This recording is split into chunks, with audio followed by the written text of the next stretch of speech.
GL Fragments Anthology. A girl posing as a guy posing as a girl. Our guild's mutual misunderstanding 1. Chapter 1. Nobody knows who I really am. Hisu, could you get me a coffee? Instant coffee just tastes better when a lady makes it, you know. There he goes again. The sweet, obedient office girl costume that society demands.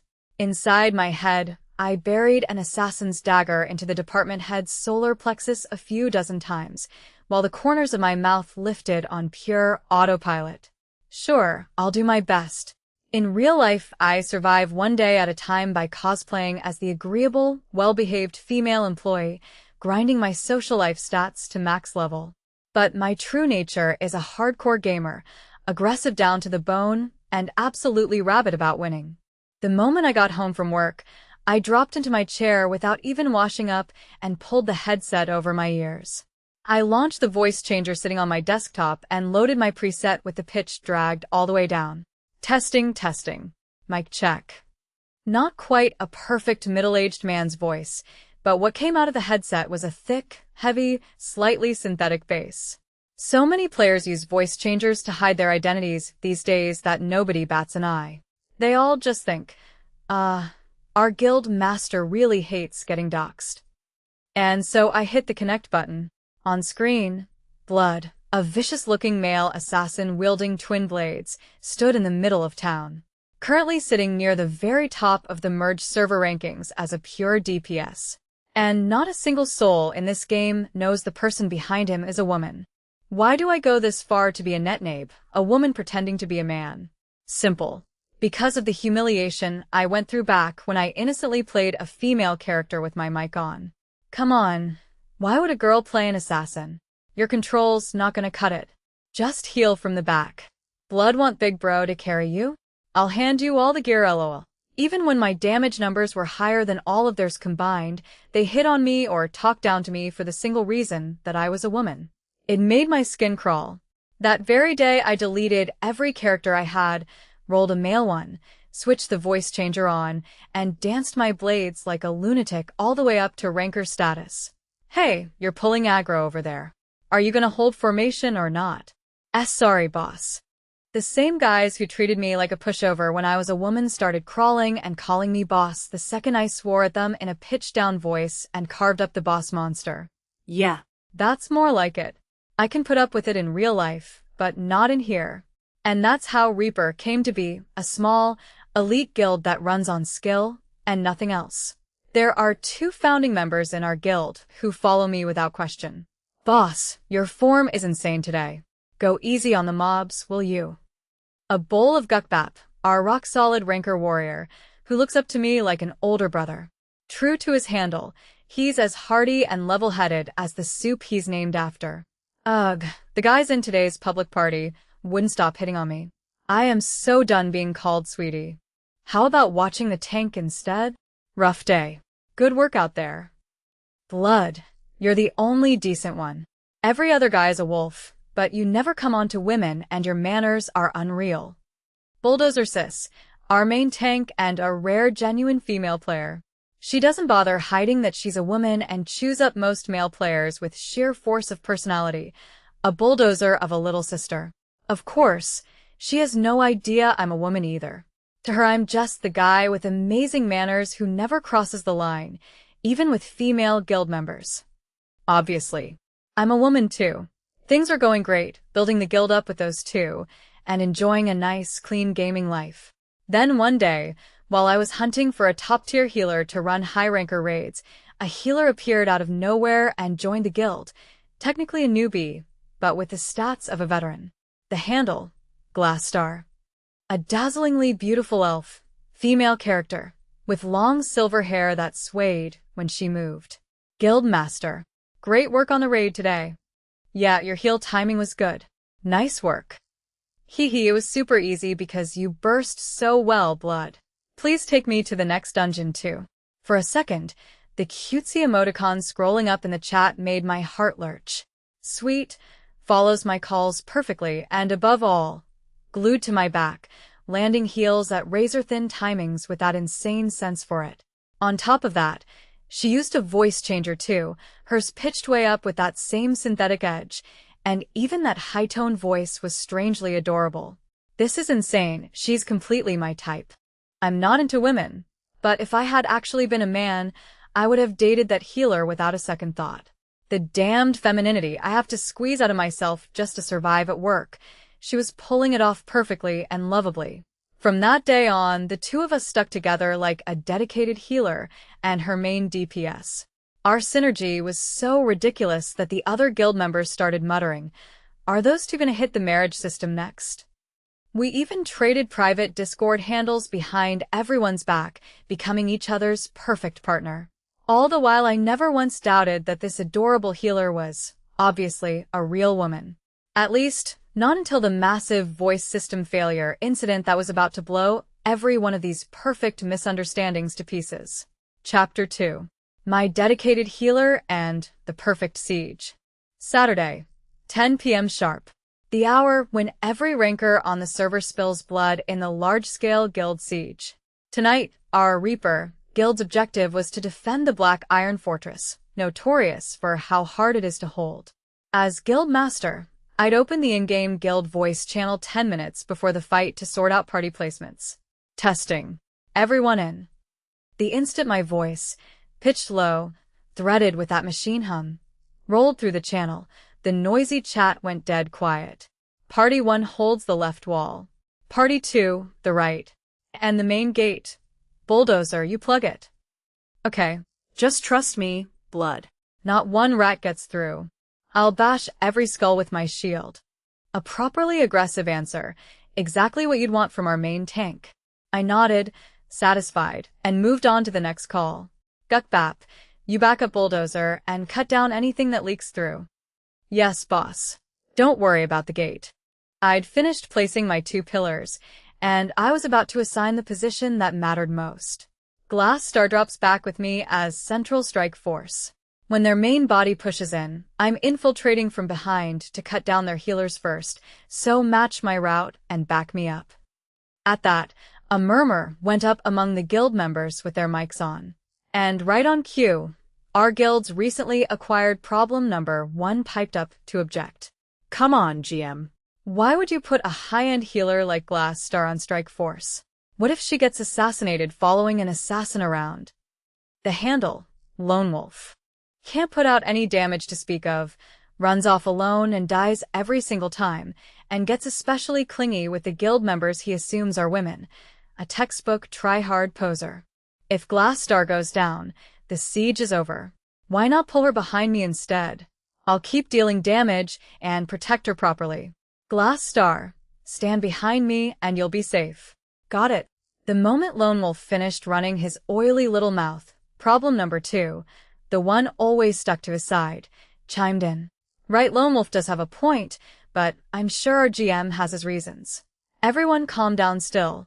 If Glass Star tails the Strike Force, she can't loot, and it does sound dangerous. Sad face. The handle, friendly neighbor. Talks with a smile, plays the nice guy, and skillfully seeds discontent with my calls while scavenging loot behind everyone's back. A weasel.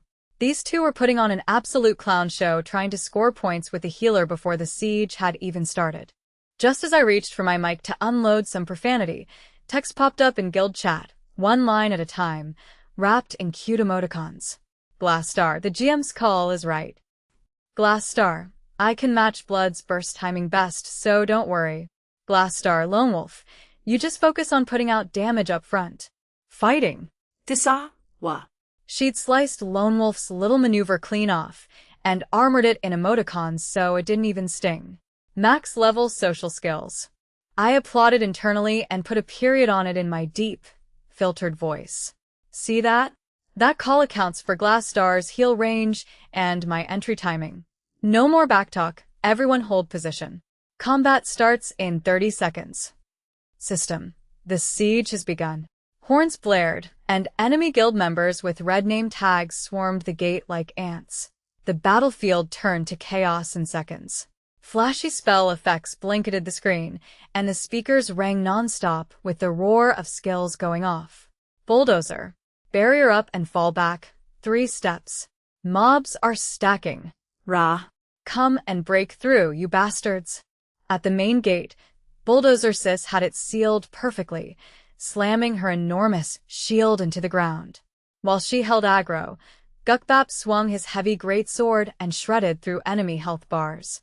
My officers were magnificent. The problem, as always, blew up somewhere stupid. Hey, Lone Wolf, where the hell are you going? You broke formation. That guy's running with no health. Somebody's gotta get the last hit.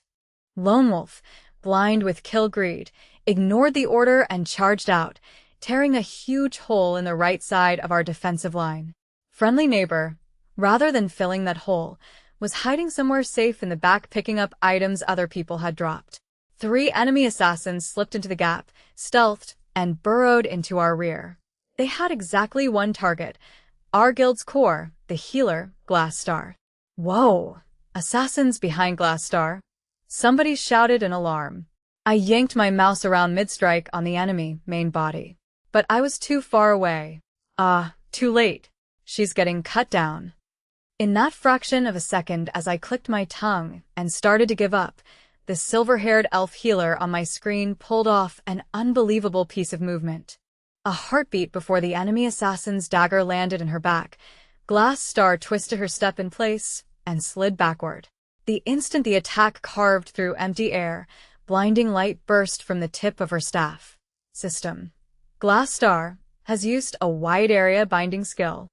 No way. She landed a bind from there?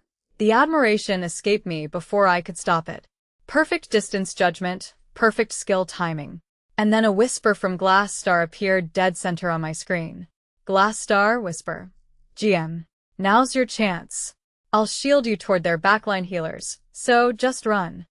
She'd read my entry timing before I even called it. My heart started slamming. Gukbap. Hold the gate 10 more seconds. I'm going in to gut their main body. I threw myself into the middle of the enemy formation, hammering my keyboard hard enough to break it. Stealth, leap, thrust. My twin blades opened the throats of their healers and mages on the way through. The enemy panicked and dumped everything on me at once. My health plummeted, 10%, 5%, 1%. The screen flashed red, my character a breath away from death. And then warm golden light poured down over my head. System. Glass Star has cast Blessing of the Goddess, Ultra Wide Area Heal. HP restored to 100%. Timing, distance, heal volume. Every element flawless. It was art. While the enemies who thought they'd killed me were still reeling, I went back to dancing a blood-soaked blade dance as a full-health assassin. Bulldozer Sis tanking in front, Glass Star making me immortal from behind. It was a perfect massacre, plain and simple. System. Defense successful. Victory to the Reaper Guild. The enormous victory banner filled the screen, and the cheering erupted. Wah, that was insane.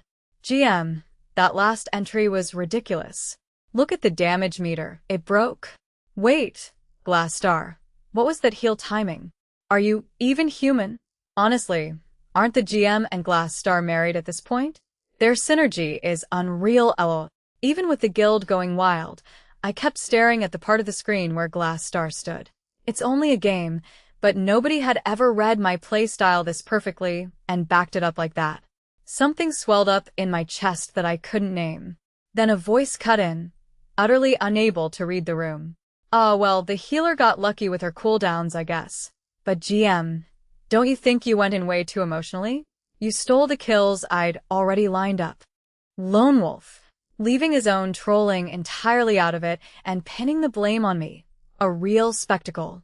Beside him, Friendly Neighbor backed him up in text. Friendly Neighbor. Lone Wolf. Let it go, the GM probably just wanted to play hero, hee. I safely collected all the loot that dropped in the back, so let's divide it later. Good work, everyone. Happy face. Just as the profanity was about to leave my mouth at that disgusting little collaboration, Gukbap stepped in with that heavy voice of his. Luck my ass.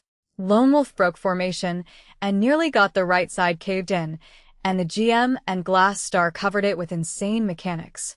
If you've got eyes, go watch the replay. Lone Wolf clamped his mouth shut under Gukbap's brick of facts. I pulled the mic closer and drove the nail in with a cold, machine-filtered voice. Lone Wolf.